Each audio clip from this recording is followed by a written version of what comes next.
Thank you అండి.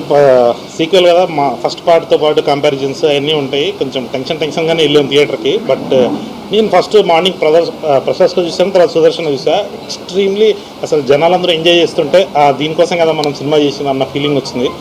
So ఇప్పుడు actually నేను మా భీమ్స్ గారికి, తమన్ గారికి, మా నవీన్ అన్నకి, so he is the backbone. ఆయన అసలు క్రిస్ప్ రన్ టైం పెట్టి మొత్తం అందరినీ అసలు కంటిన్యూస్గా నవ్వుతూనే ఉండాలి. వాళ్ళు నవ్వుతుంటే అయినా కానీ మళ్ళీ ఇంకా చక్కల గింతలు పెట్టి సాడిస్టిక్గా నవ్వించాలి అని చెప్పి దాన్ని ప్రిపేర్ చేశారు మమ్మల్ని. సో దానివల్ల ఇంత పెద్ద హ్యూజ్ ఓపెనింగ్ని మనం నిలబెట్టుకోగలిగాం. థ్యాంక్ యూ అండి. మీరు కూడా థియేటర్లో చూడాలి, ఎంజాయ్ చేయాలి. స్పెషల్లీ మేము ఇప్పటి వరకు దాచుకున్నది, సో ఇప్పుడు ఆల్రెడీ ఓపెన్ అయిపోయింది కాబట్టి సునీల్ గారు, ఆయన చాలా పెద్ద అసెట్.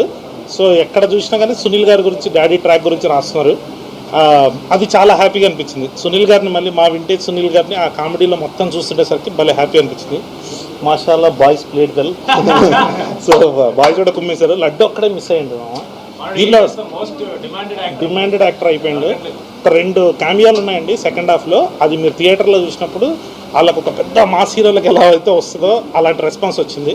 సో మీరు కూడా థియేటర్లోకి వెళ్ళండి, ఎంజాయ్ చేయండి. Thank you.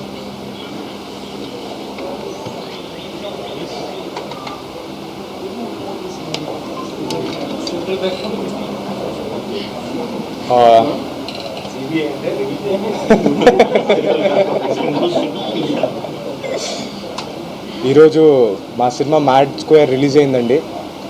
అసలు మేము అసలు అంత ఎక్స్పెక్ట్ చేయలేదు. అదిరిపోయింది అసలు సినిమా. అసలు అంటే గోల. పొద్దునే సుదర్శన్ వెళ్ళాము, అదిరిపోయింది. అంటే మా కోసం కూడా అంత గోల చేస్తున్నారు అంటే అది